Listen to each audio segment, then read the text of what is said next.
A paz do Senhor, meus irmãos, para nós uma gloriosa satisfação podermos estar aqui para a nossa aula de número 234, hoje 25 de junho de 2026. É 2025, né? 25 de junho de 2025, para a glória de Deus. Que bênção, podemos voltar aqui para mais uma das nossas aulas, não é? As nossas lives com as aulas de perguntas escatológicas.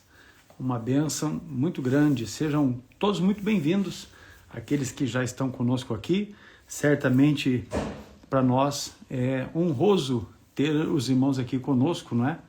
O Vinícius Magalhães já está por aí. Hoje a primeira pergunta que tem aqui é exatamente a pergunta que foi feita pelo nosso irmão Vinícius. Olha só, a irmã Rivete dizendo que hoje é aniversário. Pai do Senhor, parabéns. Deus abençoe, irmã, pelo seu aniversário. Glória a Deus. A irmã Ivone Apucaranense, que sempre está conosco também.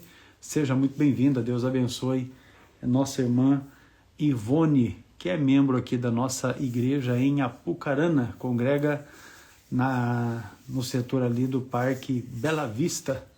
Uma satisfação grande, não é? Ter a irmã aí, irmã Rivete, feliz aniversário, Deus abençoe.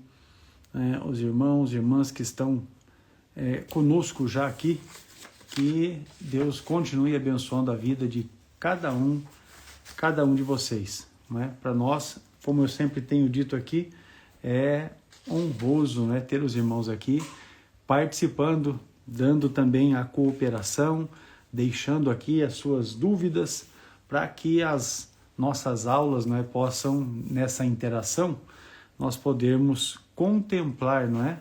Contemplar as dúvidas que cada um dos irmãos e irmãs tem registrado aqui semanalmente. Nós temos um temário, não é? Nós temos um temário muito grande a respeito de escatologia, e isso é participação dos irmãos, não é? Muito bem, deixa eu ver aqui, o irmão está fazendo uma pergunta, Fábio Vieira, perguntando se és de Madureira. Não, a nossa Assembleia de Deus aqui é da missão, ligada à CGADB, não é? Mas nós atendemos muitas igrejas que são ligadas ao Ministério de Madureira, muitas igrejas que são ligadas à CADIB, outras que são ministérios de Assembleia de Deus independente, não é? Que não estão vinculados a nenhuma convenção. E nós, por meio da escola, dos cursos de teologia do CETADB, contemplamos a todos, não é? Muito bem. O pastor Ciro já está conosco ali. Iniciar a nossa aula de hoje, não é? Muito bem, irmão Fábio. Muito bem, irmão Fábio, pela pergunta que fez, imagino que deve ser membro da Igreja Assembleia de Deus de Madureira, mas certamente o irmão também é muito bem-vindo para estar conosco aqui em mais esta aula, não é? Esta, a de número 234, né? 234 a nossa aula, hoje, 25 de junho. Muito bem. Pastor Ciro, paz do Senhor, seja bem-vindo. Pastor Eclos, tudo bem? Tudo em ordem, só vitória. Bom som aí? Tá tranquilo, perfeito, tá limpo. Eu também tá ótimo. Então fechou, então vai dar certo. Prazer participarmos de mais esta live de número 234, hein? Que bênção. Maravilha. Juntos para responder aí, com a graça de Deus, mais perguntas escatológicas. Com certeza. Uma bênção esse tema, né? Os irmãos sempre conseguem fazer perguntas aí que vão acrescentando, né? Nos ajuda a pensar sobre o tema, né? Porque escatologia, como claro, por ser uma matéria bíblica, e a Bíblia é uma fonte inesgotável, às vezes a gente pensa que já viu de tudo, mas os irmãos fazem a gente ver coisas que às vezes nem em livro a gente consegue encontrar, né? Em livros aí. Ainda não foi contemplado, né? Estudiosos, né? Assuntos que ainda não foram contemplados, mas que, vez por outra, acabam aparecendo aqui pra gente, né?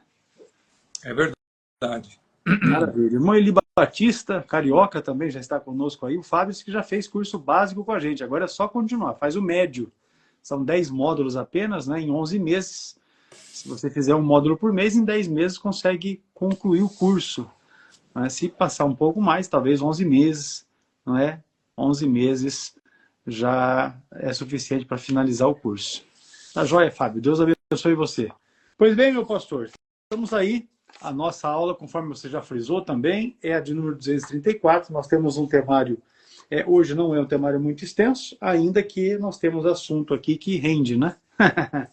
Nós temos assunto aqui que rende. Mas nós vamos então iniciar aqui o nosso temário. O Teólogo Mamed, esse é acreano, tá? De Sena Madureira. Maravilha, seja bem-vindo, Deus abençoe. Em nome de Jesus. Já estivemos juntos lá na igreja em Sena Madureira. O irmão Mamed esteve conosco lá, inclusive no estande do CETADB. Isso no o ano passado ainda. Mas vamos lá, meu pastor. A primeira questão que nós temos aqui é exatamente uma pergunta, né, que foi feita pelo Vinícius, que está aí na live hoje. A colocação dele foi essa: nossos irmãos que já partiram e estão no paraíso, já viram Cristo ou só verão depois do arrebatamento? Então, é importante, em escatologia, nós temos a questão do estado, um dos assuntos mais importantes, né, quando nós estudamos escatologia, é o chamado estado intermediário. Então, o nome já diz intermediário, porque ainda o salvo, né, que está desfrutando desse estado, ele ainda não está desfrutando de todas as bênçãos do estado eterno, porque não é ainda o estado eterno, é um estado intermediário. Claro, nós temos hoje o presente estado, o estado em que nós estamos hoje. Nós estamos em um corpo mortal, evidentemente. Nós estamos ainda sujeitos ao pecado, né? No sentido de que o pecado ainda habita em nós. O pecado não tem domínio sobre nós, claro, porque nós estamos debaixo da graça de Deus. O Espírito Santo habita em nós. E se nós temos comunhão com o Espírito Santo, é evidente que o pecado não tem domínio sobre nós, mas o pecado ainda está presente. A natureza adâmica, ele está presente. O pecado está presente no sentido de que estamos sujeitos ao pecado, né? Não que nós estejamos vivendo em pecado. João mesmo falou: filhinhos, não pequeis, mas se algum de vós pecar, temos um advogado para com o Pai, Jesus Cristo justo. E a Bíblia diz que, João mesmo falou que aquele que é de Deus, ele não peca, só que o sentido ali é que não vive na prática do pecado. Não é que não exista a possibilidade de pecar. Então, enquanto nós estamos nesse estado atual, estamos evidentemente sujeitos ao pecado. Quando partirmos desta vida, quando Deus quiser, não é?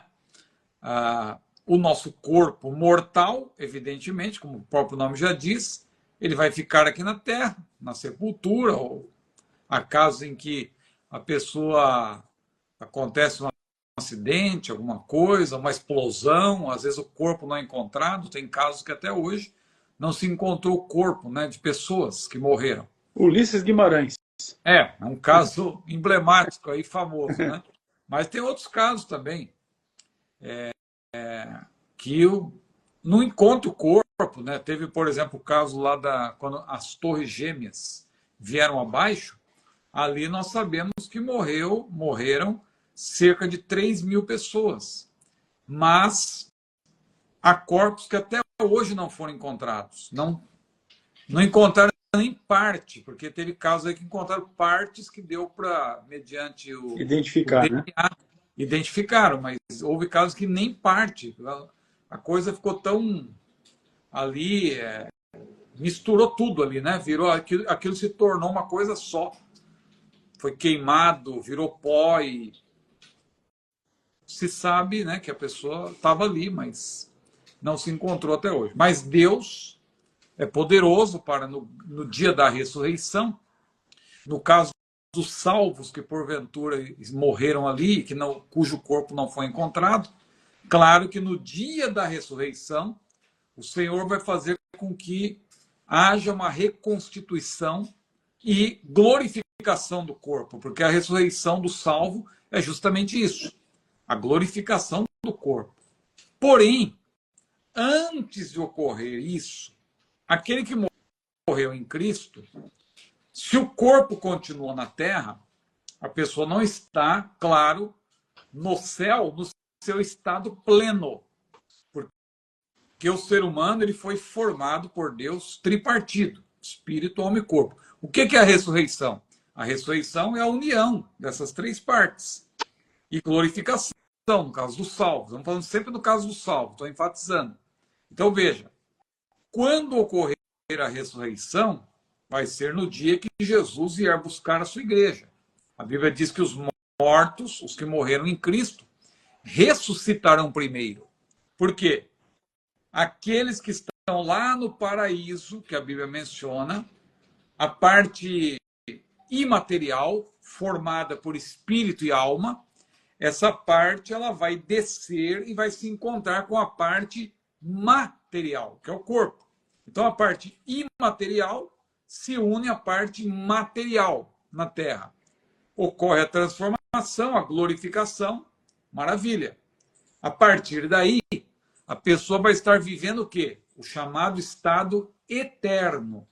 O corpo também fará parte desse estado, porém glorificado. O que acontece hoje? Hoje, quando a pessoa morre em Cristo, o corpo ainda está na terra. Mas e a parte imaterial? Já não está com o Senhor? Está com o Senhor, claro. Está com Deus.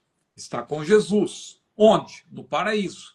Só que o paraíso é um estado intermediário. Quando você estuda o livro de Apocalipse com cuidado, você vê que o paraíso é aquele lugar que se menciona no capítulo 6 de Apocalipse, versículos 9 e 10, que, de acordo com a descrição bíblica, não está no mesmo nível, no mesmo lugar onde Deus está. João vê o trono de Deus, ele vê o trono de Deus, ele vê onde Deus está, Deus revela isso para ele, só que ele vê abaixo do altar. Não, porque o altar ali, porque João está vendo o trono de Deus como se fosse o tabernáculo, porque o tabernáculo, ele na verdade é uma representação do que é o trono de Deus. Né? Quando a Bíblia menciona ali a arca, por que a arca é tão importante? A arca e o propiciatório, porque a arca representa justamente aquele lugar além do véu, ou seja, o lugar que representa onde Deus está. Onde Deus está. Então, quando João vê o altar, na verdade, ele está vendo o lugar onde Deus está. Mas aí ele descreve aqueles que terão sido mortos no período tribulacional, ou seja, os mártires do período tribulacional, aqueles salvos do período tribulacional que vão morrer dentro desse período, cujos corpos vão continuar na terra, mas a parte imaterial ela vai direto para o paraíso, para esse lugar. Mas não é onde Deus está, é abaixo do trono de Deus. Então, o que isso nos mostra? Quem está morto hoje e é um morto em Cristo, está nesse estado intermediário. A pessoa não está vendo o Senhor como ele é. Por quê? Porque a Bíblia é clara ao dizer que nós só vamos ver o Senhor como ele é quando? Após a ressurreição, após a glorificação do corpo. É o que diz lá, Filipenses 3, 20 e 21. Também 1 João, capítulo 3. 1 João é muito claro, capítulo 3. O que é que João diz? Amados, agora somos filhos, e ainda não é manifesto o que havemos de ser. Agora veja, mas quando ele se manifestar, ou seja, quando ele vier buscar a sua igreja, aí nesse caso, quando ele se manifestar, nós o veremos como ele é. Não é? Ainda não é manifesto o que havemos de ser, mas sabemos que quando ele se manifestar, nós também, Paulo fala que nós vamos ter um corpo semelhante ao de Jesus. Filipenses 3, 20 e 21. A nossa cidade está nos céus, onde também esperamos o Senhor, o Salvador Jesus Cristo, que transformará o nosso corpo abatido em um corpo glorioso. Então, a minha resposta, diante de tudo isso que eu acabei de mencionar, a minha resposta é a seguinte, a pergunta do nosso irmão. Ele diz, nossos irmãos que já partiram e estão no paraíso, já viram Cristo ou só verão depois do arrebatamento? Eu afirmo, biblicamente, que eles só verão a Cristo, porque eles ainda estão no estado intermediário, eles já estão sendo consolados, mas eles só verão a Cristo como ele é, de fato, em glória, após a glorificação do corpo, porque aí é quando o corpo, porque senão não haveria necessidade de para que ressurreição? A ressurreição é justamente para apontar que a pessoa ela agora passará a estar no estado eterno, num estado de glória. Porque quem está no paraíso hoje, claro, evidentemente a pessoa ela não está sujeita ao pecado, porque ela já está no paraíso de Deus. E o corpo está, claro, sendo deteriorado cada vez mais na terra. Por isso que Paulo até falou, ainda que o nosso homem exterior se corrompa, o nosso homem interior, contudo, se renova de glória em glória. E isso vai continuar. Claro, quando a pessoa partir para a glória, o seu corpo está já num outro patamar, não é? A pessoa já está ali debaixo do altar de Deus. Entretanto, ela só será glorificada, de fato, no arrebatamento, quando Cristo vier buscar a sua igreja. Os mortos em Cristo ressuscitarão primeiro, diz a Bíblia. Depois nós, os que estivermos vivos, seremos juntamente com eles arrebatados, porque todos seremos transformados, disse Paulo, não somente os mortos em Cristo, mas os vivos, salvos também. Todos seremos transformados num abrir e fechar de olhos e todos juntos iremos ao encontro do Senhor nos ares, nas nuvens. E assim para sempre com o Senhor. E a partir desse momento, a partir do arrebatamento da igreja, é que começa o estado eterno. O estado eterno. Então, quando começar o estado eterno, aí sim é que nós veremos o Senhor como ele é. A Bíblia diz que carne e sangue não pode herdar o reino de Deus. Claro que a carne, do jeito que está hoje, não. Mas quando houver a glorificação do corpo, é evidente que nós vamos estar em outra dimensão. Então, aí sim, poderemos ver o Senhor como ele é. Só no estado eterno. Hoje, no estado intermediário, claro, a pessoa já desfruta, evidentemente, de um consolo, de conforto da parte de Deus. Está muito melhor do que nós, evidentemente, já está na presença de Deus. Mas ainda não é o estado de glória, não é o estado eterno, é o estado intermediário. Glória a Deus, maravilha, está aí então a questão levantada. Agora nós vamos aqui, pastor, para questões relacionadas ao milênio. A pergunta é essa aqui, ó. Como haverá morte no milênio? E a segunda que está ligada a essa é assim, a morte não estará presa? Então, a morte, as pessoas quando falam isso, se a morte não estará presa, é porque as pessoas fazem uma mistura, né? Acabam. Porque, veja bem, a Bíblia utiliza uma linguagem figurada, não é? Figuração de linguagem para falar da morte. Quando Paulo, por exemplo, disse: onde está, ó morte, o teu aguilhão? Parece que ele está falando com a morte, como se a morte fosse uma pessoa. Quando diz lá em Apocalipse 9 também, a morte fugirá deles. A morte fugirá deles, como se a morte fosse alguém correndo. Mas tudo isso é figuração de linguagem. Nós não podemos pensar que a morte é uma pessoa, um espírito, como muita gente pensa que... Claro, a gente ouve as pessoas orando, repreendo o espírito da morte e tal. Aí muita gente acaba vendo a morte, tem filmes também que retratam a morte, aquele camarada que vem com a foice. Então... Especialmente esses, né? Exatamente.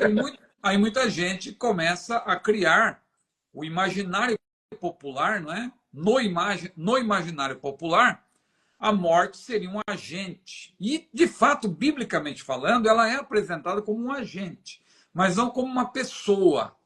Quando Paulo fala com a morte ali, onde está a morte do aguilhão, não é que ele está conversando com a morte ou desafiando a morte como se fosse um espírito. Ele está falando da morte, que a morte é um estado, né? Então, o estado da morte, assim como se você estivesse conversando também com o pecado, dizendo, ó, pecado, tu não tens mais lugar na minha vida, tu estás derrotado, carne, né? A carne está derrotada, eu venci a carne agora está debaixo dos meus pés. Ou seja, isso se chama também personificação, né? Quando você faz com que, na figuração de linguagem, alguém ou algo, né, que não é pessoal adquira características de uma pessoa, como se fora uma pessoa. Né? Agora, nessa pergunta do nosso irmão, talvez ele esteja fazendo uma pequena confusão, porque quem vai estar preso no milênio não é a morte, é o diabo. Né? O diabo, sim, esse é uma pessoa. E o diabo é um ente, né? Então, ele será preso. A Bíblia é muito clara dizer que o diabo será preso. Então, o diabo não estando livre, o que isso significa? No milênio, não haverá o tentador, porque o diabo ele é o tentador. Mas o fato de o tentador estar preso não quer dizer que não haverá tentação, porque nós não somos tentados apenas pelo diabo. A tentação ela tem pelo menos três fontes, não é? A pessoa pode ser tentada pelo diabo, evidentemente, ele é o tentador, é uma tentação que vem de fora. Jesus foi tentado pelo diabo. Existe a tentação do mundo, e o mundo, claro, o mundo está vinculado ao diabo, porque ele é o príncipe deste mundo, ele é o Deus desse século, então eles estão de mãos dadas, mas são dois agentes da tentação que vêm de fora. Existe um agente da tentação que está dentro de nós, que é a carne. Tiago falou, quando ele disse, cada um é tentado quando atraído e engodado pela sua própria concupiscência. Então, a natureza carnal, a natureza adâmica, ela já tenta o ser humano. Jesus, por exemplo, não foi tentado a partir da sua própria natureza, porque ele nunca deixou de ser santo. Ele se fez homem, mas nunca deixou de ser Deus. Ele é o Deus homem, o verbo que se fez carne. Então, ele nunca deixou de ser Deus, por isso ele foi tentado, em tudo foi tentado, diz a Bíblia, mas tentado a partir do que vem de fora. O diabo tentou Jesus, houve pessoas que tentaram Jesus, que falaram palavras para ele, para ver se ele reagia e tal. O próprio Pilatos, não é? Tu não sabes que eu posso te soltar e tal. Ou seja, mexendo ali, como que se... querendo que Jesus tomasse uma posição para salvaguardar-se. Só que Jesus veio para morrer. Ele disse, eu dou a minha vida e tenho poder para tornar a tomá-la. Então, por isso ele disse para Pilatos, olha, nenhum poder, nenhuma autoridade terias se do céu não te fosse dado. Então, Jesus resistiu à tentação do mundo. Ele disse, eu venci o mundo, né? Tenho-vos dito isto para que em mim tenhais paz. No mundo tereis aflições, mas tende bom ânimo. Eu venci o mundo. Não tem o complemento, e vós vencereis também, né? Como alguém cita às vezes. A turma sempre põe esse acréscimo, né? É claro que se nós formos fiéis, evidentemente, nós vamos vencer também. Mas não está escrito isso. Mas não está na Bíblia, né? Tá para ali. Eu venci o mundo. Porque Jesus é o nosso exemplo, o nosso paradigma, o nosso modelo, e nós devemos andar como ele andou. Agora, juntando tudo que eu estou falando, para a gente não sair aqui do tema principal, a pergunta do nosso irmão é, como haverá morte no milênio? A morte não estará presa? Então, repetindo, o diabo estará preso. O diabo é o agente da tentação. Estamos falando aqui outra coisa importante. No milênio, nós teremos dois povos, dois tipos de povos. A igreja ela já vai estar glorificada. Então, evidentemente, a igreja não está mais sujeita à tentação. Porque a glorificação, quando eu falei na pergunta, na resposta anterior, sobre o estado eterno, o estado de glória, implica, claro, a ausência do pecado. O Senhor vai comunicar o atributo da impecabilidade, porque nós vamos ser melhores do que Adão. Alguém diz, não, nós vamos voltar a ser como Adão. Não, nós vamos estar no outro patamar. Por quê? Porque Adão, ele foi criado sem pecado, mas com a possibilidade de escolha. E nesse caso, ele podia escolher pecar. Então nós vamos perder a nossa vontade, nós vamos ser autômatos. Não, não é isso. É porque nós vamos ser confirmados como servos de Deus por toda a eternidade, como diz lá Apocalipse 22:3. E ali os seus servos o servirão. Aquilo ali é servirão por toda a eternidade. Nós estaremos confirmados, como os anjos de Deus estão confirmados. Você acha que os anjos de Deus, por exemplo, Miguel, Gabriel, alguém pensa, assim como Lúcifer, né? Ele se rebelou, Miguel também pode fazer isso. Então quer dizer que Deus está inseguro o tempo todo. Estou desconfiado do Miguel. Será que o Miguel está me traindo, está me enganando? Não. Deus provou os anjos no início. E aqueles que não guardaram o seu principado, o caso de Lúcifer, né? Que se tornou Satanás, e a terça parte dos anjos, claro, eles foram confirmados como anjos caídos para sempre. Não tem como se arrepender também, porque eles foram provados e não guardaram o seu primeiro estado. No caso dos anjos de Deus que guardaram o seu primeiro estado, eles foram confirmados. Eles não podem também, de maneira alguma, perder esse estado. Já é o estado confirmado. Os salvos em Cristo, quando eles forem glorificados, não é que Deus vai tirar deles a livre vontade, é que eles vão estar glorificados. Então, nesse estado de glória, não há mais possibilidade de pecar. Agora prevalece o atributo da impecabilidade, que é um atributo de Deus, mas ele vai, claro, ao nos glorificar, o pecado estará ausente e nós vamos ser revestidos, diz a Bíblia, de incorruptibilidade.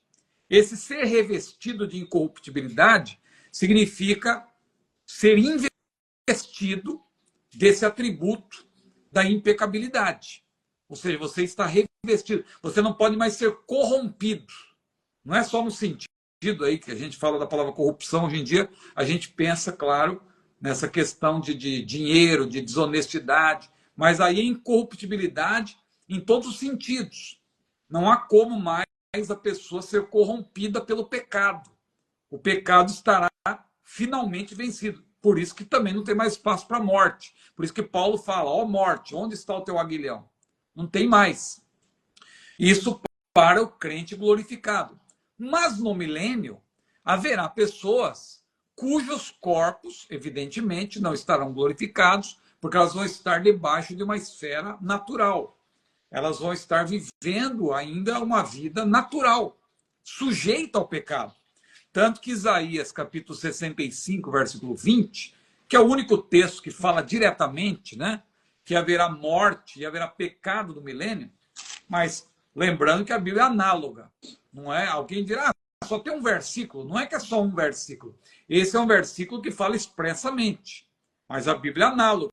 Se a pessoa vai estar vivendo numa esfera natural, é evidente que essa pessoa está sujeita ao pecado e sujeita à tentação. Não do diabo, porque o diabo estará preso, mas estará sujeita à tentação humana, porque o ser humano que vai viver no milênio como povo natural, os povos naturais, esses povos, claro, eles vão estar sujeitos ainda ao pecado, porque ainda a natureza adâmica estará presente, porque ainda não terão sido glorificados.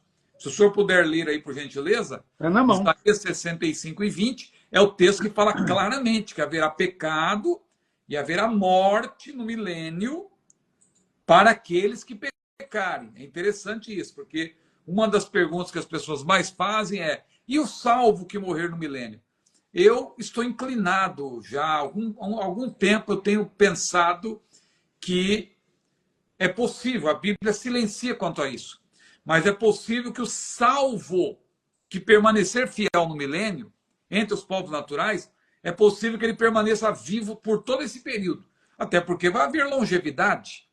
A Bíblia diz que aquele que morrer de 100 anos, o irmão vai ler aí daqui a pouco, só um minutinho, aquele que morrer com 100 anos, ele vai ser considerado uma criança.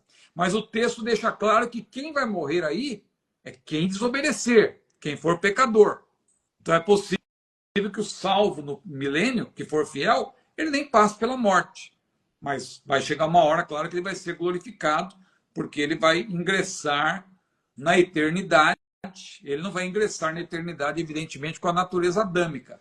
Ele terá que ser também glorificado. Todos serão glorificados. Quando a Bíblia diz, todos os salvos, né? Quando a Bíblia diz que Deus fará novo céu e nova terra, ora, está implícito que todos ali serão glorificados. Por gentileza, pastor Epps, Isaías capítulo 65, versículo 20. Maravilha, vamos lá. O texto diz assim: ó, não haverá mais nela criança de poucos dias, nem velho que não cumpra os seus dias, porque o jovem morrerá de 100 anos, mas o pecador de 100 anos será amaldiçoado. Então, o pecador de 100 anos será amaldiçoado. Você vê que a questão é com o pecador.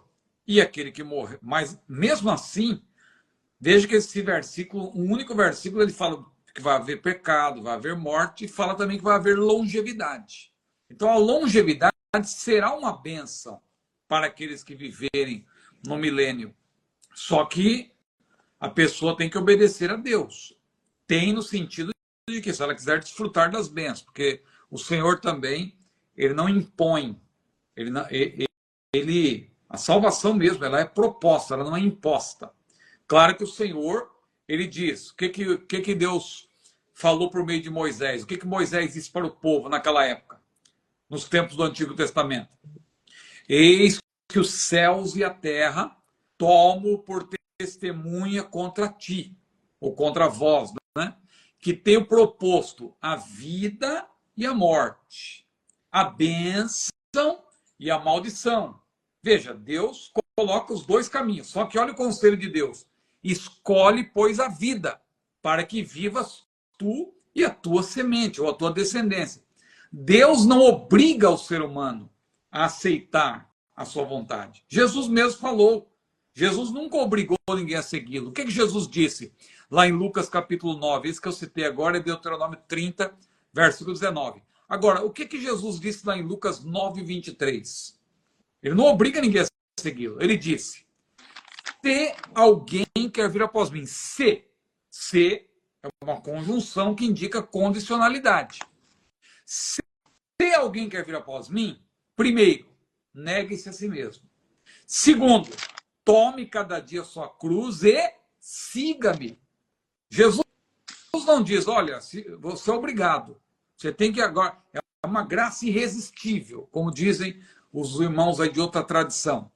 Não, Jesus não obriga. Jesus, olha, se alguém quer vir após mim, negue-se a si mesmo. Tome cada dia sua cruz e siga-me. E se a pessoa não quiser? Ela não é obrigada, só que ela que arque, né, com a sua responsabilidade, escolha, as consequências, porque né? ela vai, exatamente, ela vai receber as consequências. Então, resumindo aqui, que minha resposta já está longa, haverá morte no milênio, né? Haverá morte no milênio porque as pessoas vão estar sujeitas à morte, principalmente os ímpios, como a Bíblia diz aí. Se morrer algum salvo, a Bíblia não é clara quanto a isso, claro que ele também vai ressuscitar em algum momento e vai ser glorificado, porque no milênio, evidentemente, todos estarão glorificados. Ah, mas quando? Porque a Bíblia diz que só tem a primeira e a segunda morte e tal, as pessoas querem encaixotar essa questão e acham que não pode haver uma excepcionalidade. Mas não tem como. A Bíblia é análoga. Se houver alguma morte de salvo no milênio, obrigatoriamente, pelo ensino análogo da Bíblia, obrigatoriamente, essa pessoa que morrer salva, ela terá que ressuscitar. Não tem como. O que acontece se a pessoa morre salva no milênio? Ora, é óbvio, é evidente que ela terá que ressuscitar. E eu penso que nesse caso tem que ser antes também do juízo final. Porque no juízo final, a Bíblia diz lá que o céu e a terra fogem da presença de Deus, que é naquele momento já que Deus vai preparar tudo para criar novo céu, porque é logo depois, pode ver que é logo depois do juízo final, Apocalipse 20, versículos 11 a 15, que Deus faz novos céus e nova terra, ou seja, Deus cria tudo novo. No momento que Deus cria tudo novo, é evidente que ele vai criar tudo novo para o seu povo glorificado, porque ali já não tem mais como haver pecador, porque o próprio Deus vai habitar entre os homens, diz a Bíblia, entre os salvos, evidentemente, entre aqueles que estiverem glorificados. Carne e sangue não podem viver na presença de Deus, tem que ser glorificado, né? Então, haverá morte no milênio, a morte não vai estar presa, porque a morte, já explicamos aqui no início da resposta, a morte não é uma pessoa. A morte é apresentada como um agente, mas é figuração de linguagem. Figuração de linguagem, né? Paulo se dirige à morte. Apocalipse diz que a morte fugirá, mas você tem que interpretar dentro do contexto. O contexto mostra que é figuração de linguagem, é uma representação. Não é que a morte é uma pessoa, não é que a morte é um espírito. Alguém pensa que a morte é um espírito que vem buscar as pessoas, isso é coisa de filme. A morte é um estado. A morte é um estado. É um estado de separação. Quando a pessoa morre, claro, o corpo, que é a parte material, se separa da parte imaterial.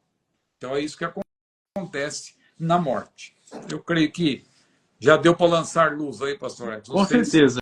Só para frisar, o irmão já falou aí, o irmão Francielion, ele perguntou por duas vezes. Então a morte estará presa durante o milênio? Não. Quem vai estar preso durante o milênio é Satanás. Apocalipse capítulo 20, versículos 1 e 2, o Satanás vai estar preso. A morte vai estar solta, conforme o texto que nós já lemos aqui também, de Isaías 65, 20.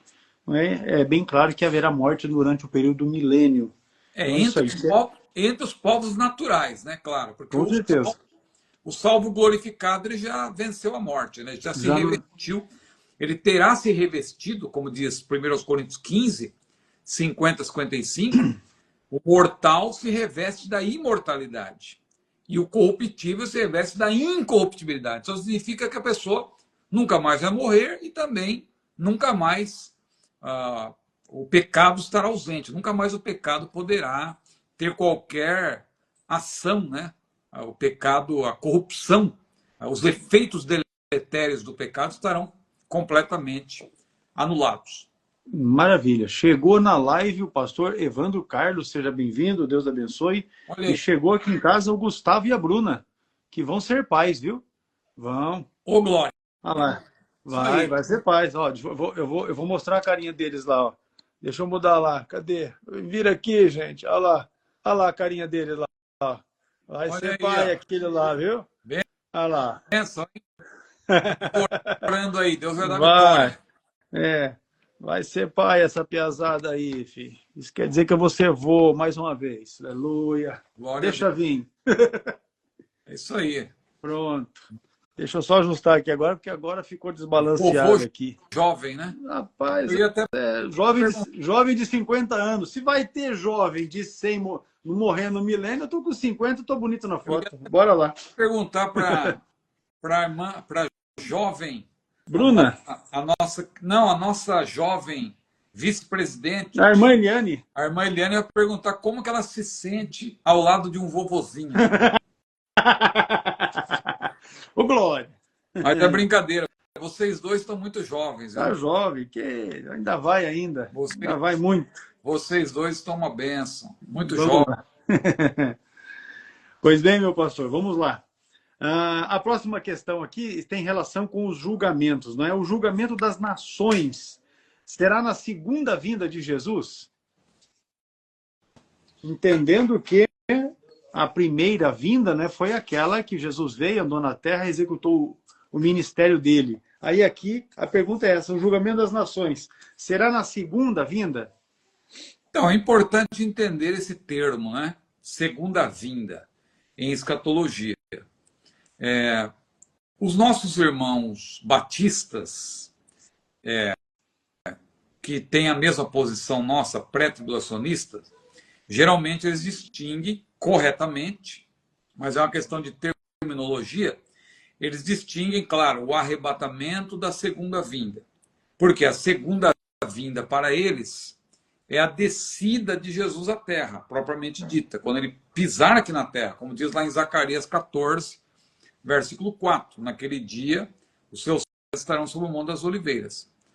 Claro, é o encontro da igreja com o Senhor nos ares antes do período tribulacional. Né? Então, há uma separação de 7 anos entre um evento e outro. O arrebatamento, a igreja sobe ao encontro do Senhor nos ares, ele vem, não deixa de ser uma vinda. Mas eu diria que não é a volta propriamente dita, porque a volta, claro, Jesus ele veio até a terra. Então, quando ele voltar, ele virá a terra também. Mas é claro que, num certo sentido, ele vai estar voltando exclusivamente para nós, né, para a igreja. Então, é importante a gente ter esse cuidado, mas os nossos irmãos pós-tribulacionistas, evidentemente, quando a gente tenta explicar isso, defendem 3 vindas. Jesus já veio uma vez e vai vir de novo no arrebatamento e virá outra vez. Não, não são 3 vindas. É que aí é preciso entender o conceito de segunda vinda de uma maneira ampla, contemplando 7 anos. Então a vinda, ela tem 7 anos? Sim, a segunda vinda, ela contempla 7 anos. Como a primeira vinda contemplou cerca de 33 anos. Né? Jesus veio e se estabeleceu na terra. Paulo também, na sua terceira, usando um assunto paralelo, a terceira viagem missionária de Paulo, ele não foi ali e voltou em poucas horas. Ele foi... Dá a impressão, né, que foi curta.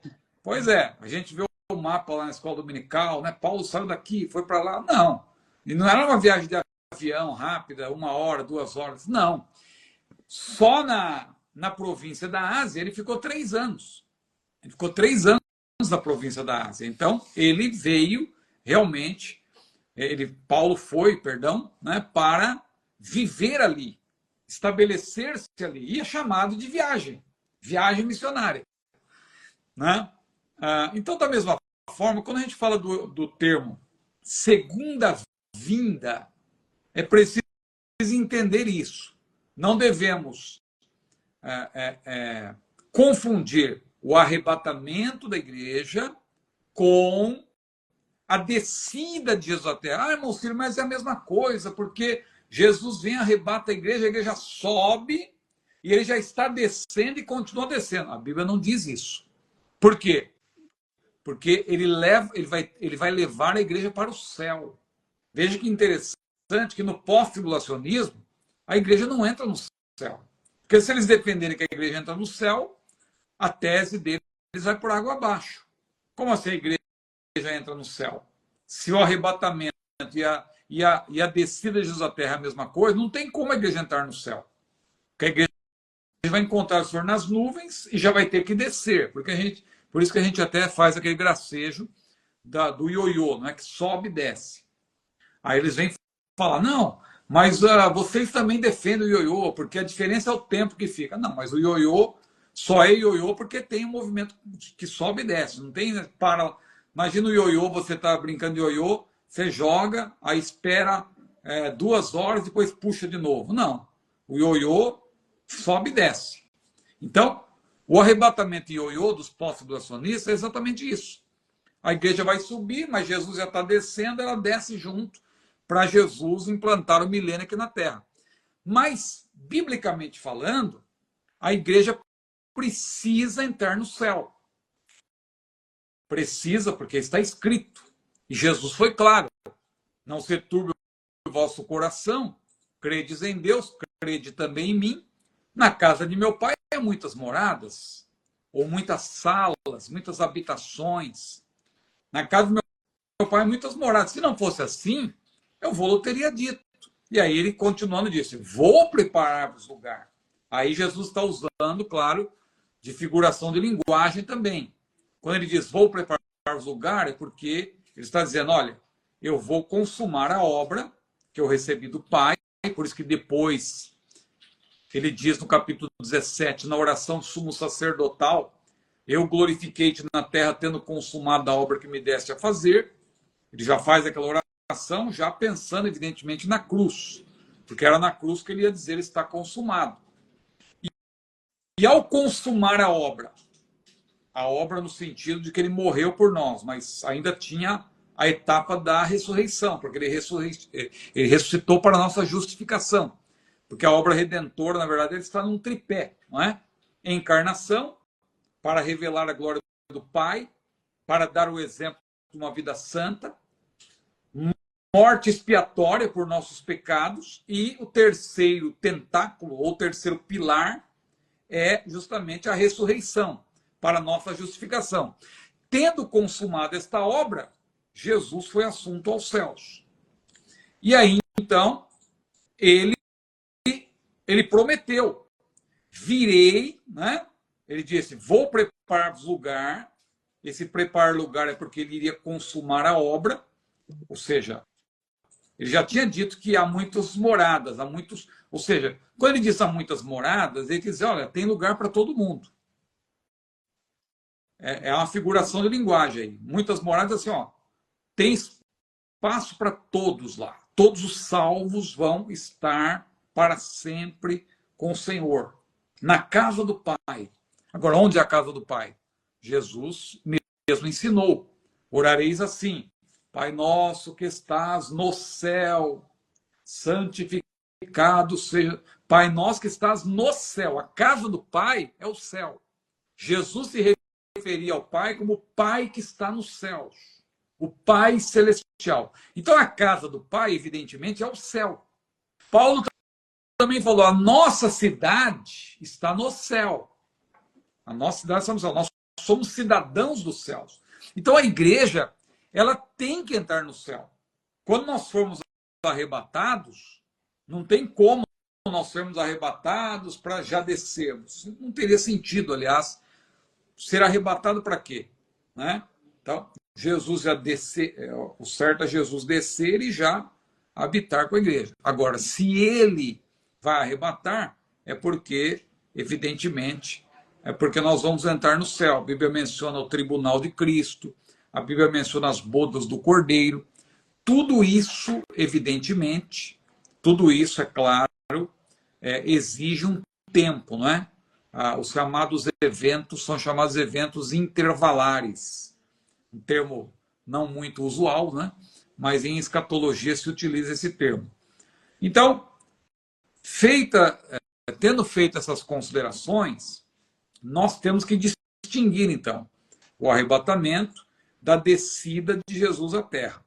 O julgamento das nações, a que o nosso irmão se refere na pergunta, vai ocorrer quando Jesus descer à terra. Que os teólogos batistas, John Alvord, Dwight Pentecost, Charles Ryer, grandes eruditos, não pentecostais, mas que defendem a nossa mesma posição, eles chamam eles chamam de segunda vinda. Eles chamam a descida de Jesus à terra de segunda vinda. Eu prefiro fazer essa explicação toda, parece que fica mais complicado, mas eu prefiro definir a segunda vinda, teologicamente falando, como o evento completo. Né? Então, a segunda vinda, claro, ela tem um evento desencadeador, que é o arrebatamento. A igreja sobe, vai ao encontro do Senhor, mas aí o Senhor não desce. Ele leva a igreja para o céu, porque a Bíblia diz que o Senhor falou, eis que cedo vem o meu galardão está comigo, para dar a cada um segundo a sua obra. Então vai haver o tribunal de Cristo. A igreja vai ser galardoada. A igreja vai entrar no céu, porque no céu haverá as bodas do Cordeiro. Ocorrerá o casamento, como diz a Bíblia, as bodas do Cordeiro. E depois disso, a igreja aí sim desce. Mas tudo isso faz parte do que nós poderíamos chamar da segunda vinda do Senhor como um todo. Mas a segunda vinda também pode ser um termo estrito, né? Tem o sentido, tem o lato sensu, né? Usando aquela linguagem agora acadêmica aí, né? dos cursos, que acabou ficando, isso aí acabou ficando de um uso restrito até, né? De cursos, mas que a gente pode usar no latim, lato sensu, quer dizer, no sentido geral. Stricto sensu, um sentido específico, estrito, né? Então, lato sensu, claro, no sentido geral, a segunda vinda abarca todos os eventos entre o arrebatamento e a descida de Jesus à Terra. Tudo isso tem a ver com a segunda vinda. No sentido estrito, a segunda vinda é a descida propriamente de Jesus à Terra, em poder e grande glória. É quando ele descer, vai ser quando ele descer em poder e grande glória, que ele vai fazer esse julgamento.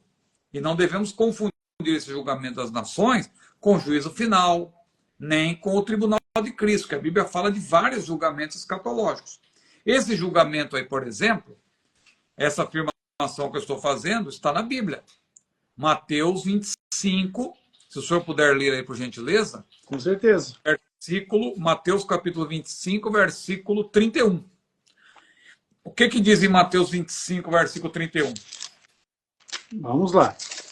25 e 31 de Mateus. Vou voltar mais uma paginazinha aqui, ó. E quando o Filho do Homem vier em sua glória, e todos os santos anjos com ele, então se assentará no trono da sua glória, e todas as nações serão reunidas diante dele, e apartará uns dos outros, como o pastor aparta dos bodes as ovelhas. E esse termo nações aí, só para explicar, no grego é etne, né? Que não significa necessariamente nações, como nós conhecemos hoje. Aí são povos, né? São pessoas, na verdade, que formam parte de povos.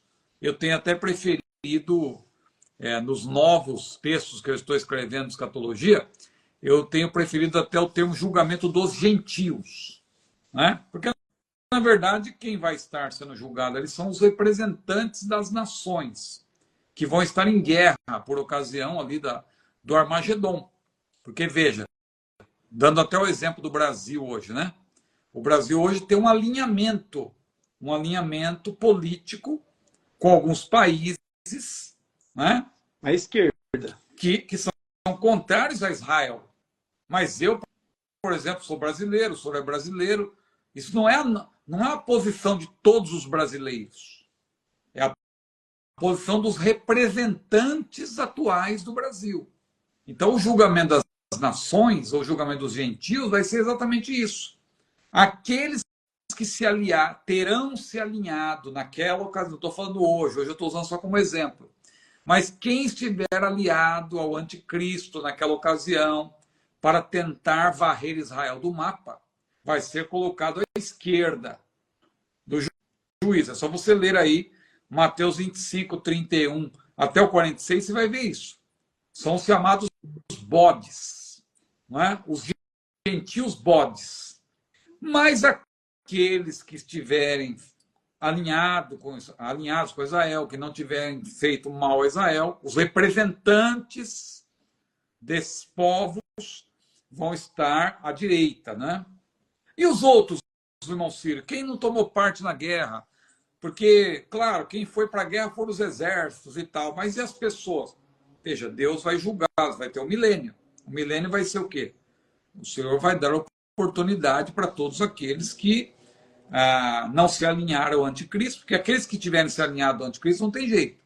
Os que morrerem em combate no Armagedon, eles vão, evidentemente, direto para a parte imaterial, vai para o Hades, vai aguardar o julgamento. Aqueles que tiverem morrido aqueles que tiverem morrido durante o período tribulacional e durante o Armagedon também, né? Mas aqueles que chegarem vivos, porque o julgamento dos gentios é o julgamento das nações vivas, não é julgamento de mortos, julgamento de vivos. Porque ali o Senhor vai julgar, vai separar os bodes e as ovelhas justamente para iniciar o milênio. Porque o milênio vai iniciar com as ovelhas, não com os bodes. Os bodes vão ser condenados naquele momento exato. Porque aqueles que estiverem à esquerda, eles vão ouvir do Senhor o quê? Apartai-vos de mim, malditos para o fogo eterno.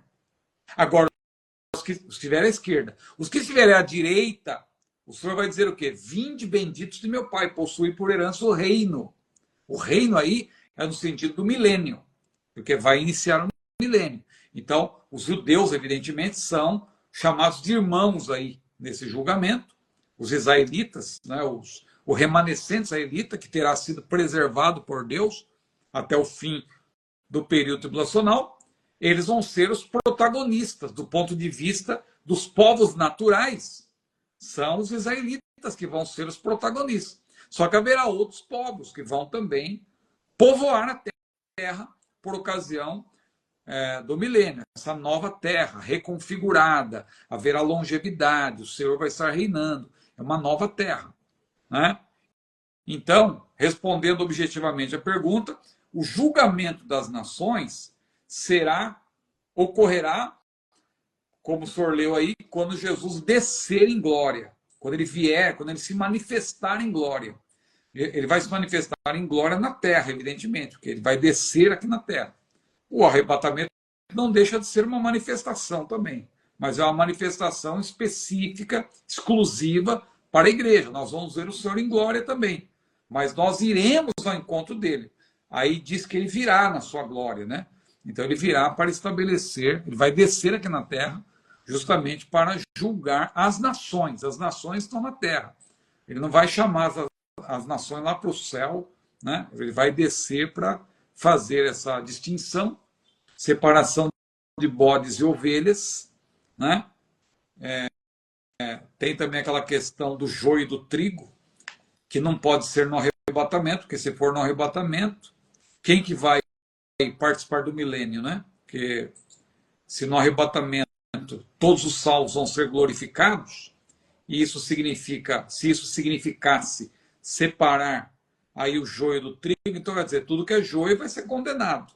Então não vai ter ninguém para povoar o milênio, porque no milênio haverá povos naturais. Então Jesus não pode reinar sobre ímpios. O Senhor vai reinar com vara de ferro, evidentemente, porque ele vai estar no governo, vai estar liderando, vai estar aplicando as leis, mas é para pessoas que vão obedecê-lo, né? Haverá salvos também por ocasião do milênio. Bom, as horas já me mandam parar, mas eu creio que deu para elucidar, né, pastor? Não, ficou claro. Com certeza, o final,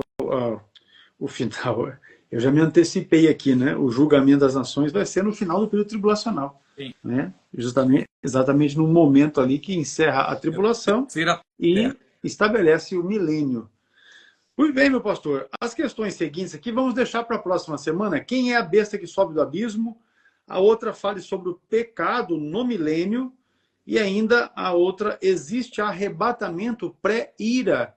Essas questões nós vamos deixar para a próxima aula, a de número 235, na quarta-feira da próxima semana. Lembrando que sempre às quartas-feiras, no horário de 22 horas, no Instagram, acontece a nossa aula ao vivo, com transmissão online. E a aula fica gravada no Instagram, mas também no dia útil seguinte, normalmente na quinta-feira, ela também é disponibilizada para os irmãos acessarem no YouTube do CETADB. Então, se você ainda não está inscrito no YouTube, no canal, né, do CETADB lá no YouTube, você pode acessar, se inscreva, ative as notificações, faça o mesmo, não é, no canal do Pastor Ciro, porque também tem muita coisa interessante ali para que você possa continuar crescendo na graça e no conhecimento de Jesus. Pastor Ciro, com a palavra, suas considerações finais. Teve um irmão que perguntou aí se a live vai ficar gravada. Acho que o senhor explicou já, né? Vai ficar gravada. Ela vai ficar gravada e amanhã ela vai ser já disponibilizada também no YouTube. Mas ela vai ficar gravada aqui sim, com certeza. Amém. Então, quero dizer que foi um prazer mais uma vez, né? Quero agradecer pelo privilégio de participar de mais uma live aí com o nosso CETADB, né? O Centro Educacional Teológico das Assembleias de Deus e que é o centro educacional teológico que mais cresce no Brasil, né? Para a glória de Deus.